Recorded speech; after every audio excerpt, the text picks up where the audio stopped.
Hey there, it's Yuko, the former teacher turned instructional designer or aspiring instructional designer. If you're new, then thank you for joining me. This YouTube channel is going to serve as a kind of portfolio and journey pivoting from international education to international instructional design. So the first thing I did when I decided to become an instructional designer was a lot of research. I googled instructional design and a vlog/blog of Devlin Peck came up. And he had a list of numerous courses that aspiring instructional designers could complete. I had a look through all of them, and a few of them were actually defunct, which was a shame. But one that looked incredibly interesting was the Georgetown University Online Certificate of Instructional Design. Now this course, it's completely online, asynchronous. It's from a very reputable institution.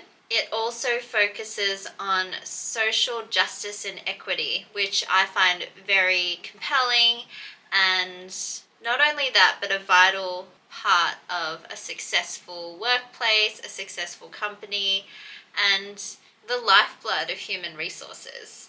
Now, I think instructional design, it is very creative, but it does come under the umbrella of human resources, because learning and development, learning design, that kind of all does come under the umbrella of human resources. And the beautiful thing about this course was that you develop an online module for a global human resource management course. So I could brush up on everything. I could brush up on my knowledge of human resource management, as well as learn important instructional design theories and competencies along the way. Not only that, but I do love studying, so I thought this would be a really great opportunity for me to reskill and upskill into instructional design. So the beautiful thing about this course is it's 5 months long. It began in January and I'll finish in May. So I'm about halfway through now, and so far I've really enjoyed it. So the first module is an introduction into online learning design and social impact. So we learn a lot about social justice and equity, as well as a little taste of the theories behind successful instructional design. We were also introduced to the capstone project. So throughout this course, we will be developing a social impact or social justice and equity module for a global human resource management course. And with instructional designers, it is good to have knowledge of the subject matter, but you are expected to work with a subject matter expert or an SME. So in the first course, we learn about, I got a refresher into backward design principles by Wiggins and McTighe, as well as constructivist design principles such as Vygotsky's zone of proximal development and other social learning theories. The beautiful thing about this course is that it's very interactive as well. So even though it is an online course, we do interact a lot with the other members of the course. Everyone's pretty spread out. I mean, the other people in the course are all located in the continental USA. We're able to interact through the online discussion boards. Our first task for this module was to create a kickoff meeting agenda. When you're an instructional designer, you have to have a kickoff meeting where you discuss everybody's roles and responsibilities and have a timeline, so a project timeline of how the course will be developed. I'll go through this a little bit more in a different video. Another great thing about this was there were podcasts that we could listen to as instructional materials, so I found that very cool. So our second module was all about learning objectives. So I'll talk about backwards design in another video again, but Cliff Notes version, you begin at the end. So you start with the course goals, the learning objectives, the module objectives. What do you want your students to be able to do upon completion of this course or upon completion of the lesson? In this case, upon completion of your module. After that, we created a course outline for our module, and we had to create a presentation on that course outline. Now, our third module started to get into the nitty-gritty of the tech. I had used Canvas Instructure a few times before at uni. A few years ago, I'd finished a master's degree and we used Canvas. Yeah. But this time we were creating a lesson on Canvas, so that was super fun.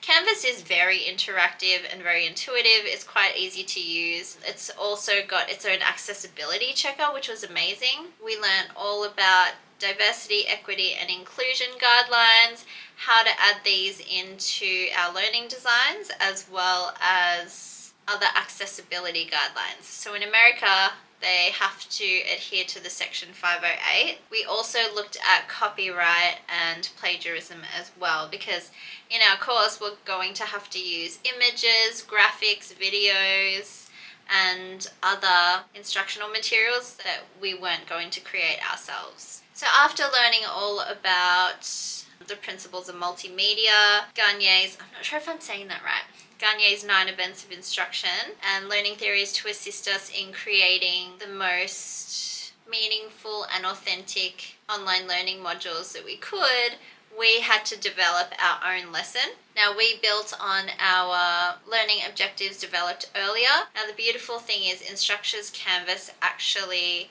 has heading systems in their rich text editor, which assists screen readers. So this promotes accessibility, and we were able to use those. So after creating our short lesson on Canvas, we had to complete a reflection and make it more accessible. We were also able to go on a deep dive into Adobe Captivate and Articulate 360. Both of them do seem like very useful tools. It does probably depend on personal preference, because some people may find certain features or user interface more appealing.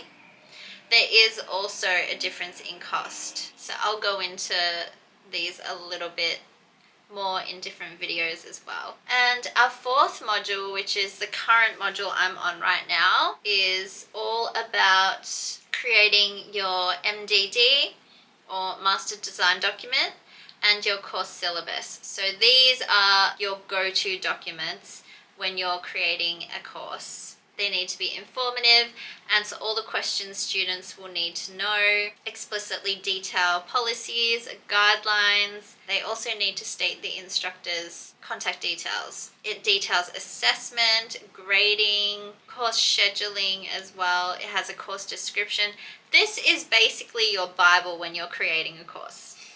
So I've created a master design document, or an MDD, and I also have a template, so I'll be able to talk about these in another video. Our next assignment in the fourth module of the Georgetown University Online Certificate in Instructional Design is creating, well, not creating, but editing a syllabus. So a lot of it already had standard language created by Georgetown University, so we were able to keep that as is, but we only needed to adjust components relating to the module that we're creating. And that's where we are now. I'm going to continue updating you on this Georgetown University Instructional Design Certificate. So far I'm finding it really informative, and the instructors are all really knowledgeable, very passionate about what they do, and they're very communicative as well, which I've found so valuable. So if you're a former teacher or looking to transition to instructional design, then please like and subscribe, follow along, because this is a journey for both of us. I know I'll make some mistakes along the way, but that's part of the fun, isn't it?